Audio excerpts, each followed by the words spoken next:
Hi, viewers. Welcome to another edition of Marriage Clinic program. I remain your host, Moralaya and Ohuti.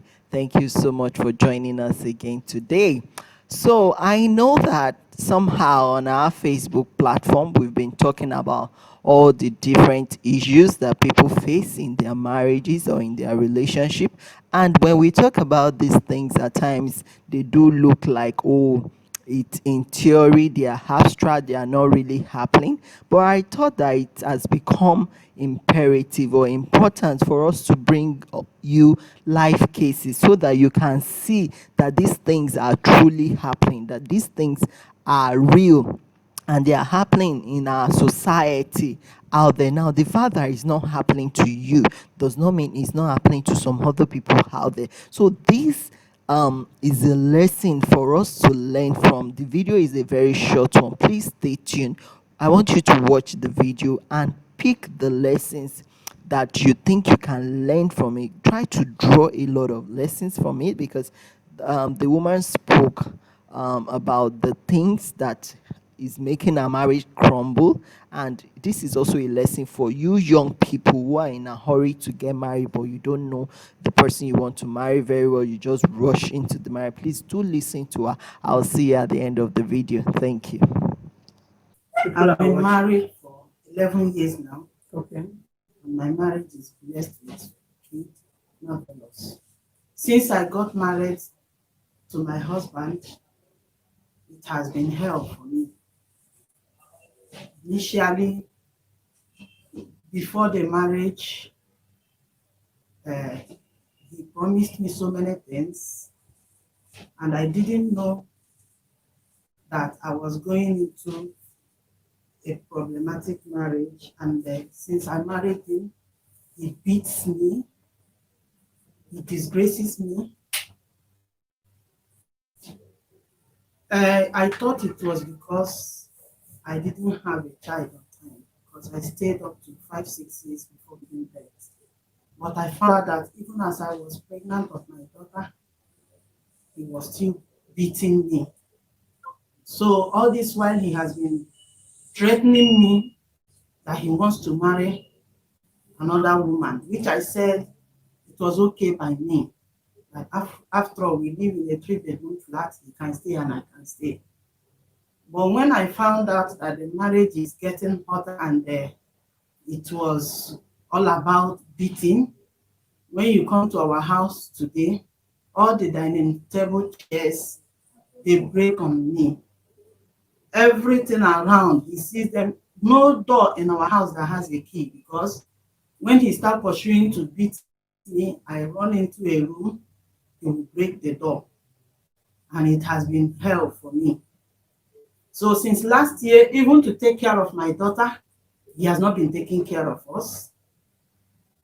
I called him one certain time and I told him that any day I decide to report you anywhere, that there is nothing I will hide that you are doing to me. Sometimes after beating me, which I have some of my evidence in my phone, he will start apologizing to me, he will start begging me.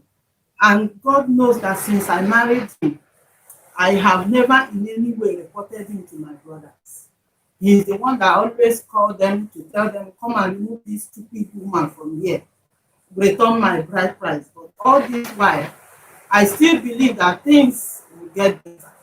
He will beat me, sometimes he will beat me to a pulp, give me injuries all over the body.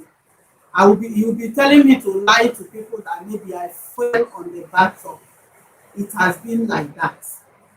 He beat me, he disgraced me. Sometimes, last time he naked me. So it has been that way. And he said that anywhere I report him, that instead of him to win the case, that he will lay allegations to me.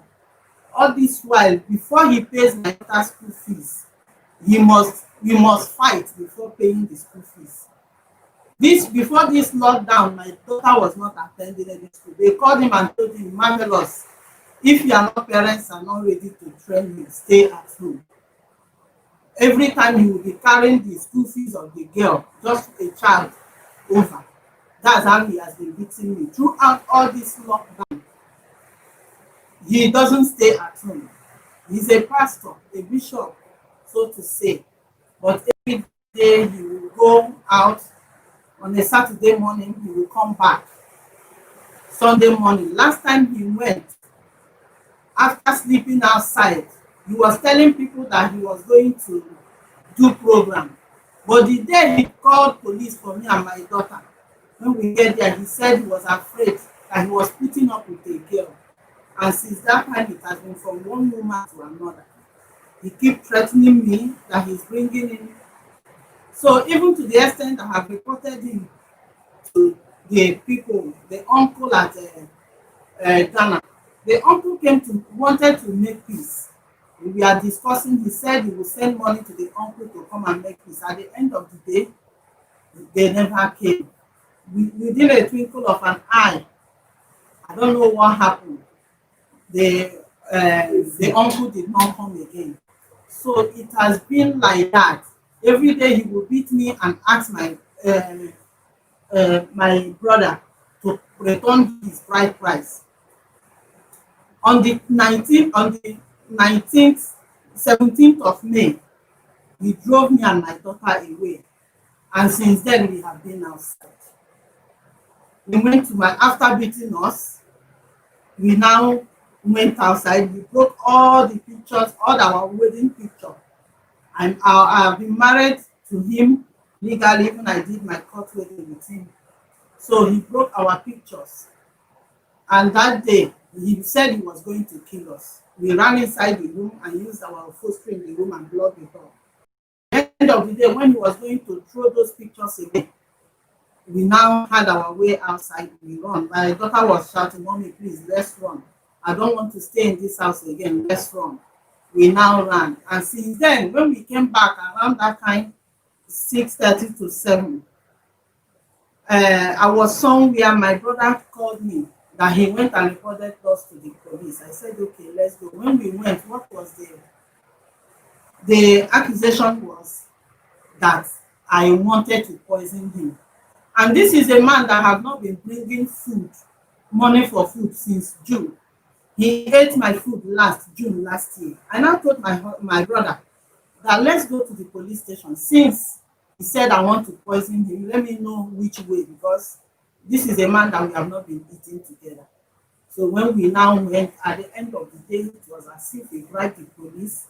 The police was the people that was promising me that they are going to take this thing up. They will show me human rights and all. And immediately he came, the worst happened. Then since then, he has been threatening me. I have been away from the house. The police called him to open door for us. He refused. And since that 19th of May till now, I and my daughter have been displaced. So thank you, viewers, for watching. I believe you have heard from the woman, and actually, I tried to see the segment where the man was interviewed, but he was called on phone severally, and he wasn't picking the call. So somehow, we've only heard from this woman, but from the little we have heard from her, I think I was able to pick some lessons. Now, first of all, she said she has been married for 11 years, and that at the beginning of the marriage, she thought because she had delay in childbearing, she had not conceived a baby. That is why the man, was misbehaving. That is the reason why the man kept beating her, maltreating her. But that she saw that even when she got pregnant, the man still was beating her, would eat all kinds of things on her. Now, I want you to know that as a man or as a woman, there is no way you are going to introduce violence or beating or slapping or eating of whatever kind into your marriage that you will not eventually lose that marriage if you continue in that trend. You will lose the marriage eventually, because marriage is not designed for you to be beating the other person or to be maltreating the other person. It's actually a union of love, not a union of hatred, not a union of bitterness, a union of violence. No. So if you make a union of love and turn it into a union of violence, definitely the marriage is bound to fail. And she also said something that since she has married the man, it's been hell, that the man promised her so many things before she got married. Now that, and that the man, is maybe a man of God or something like that. Now that also takes me to the lesson for young people.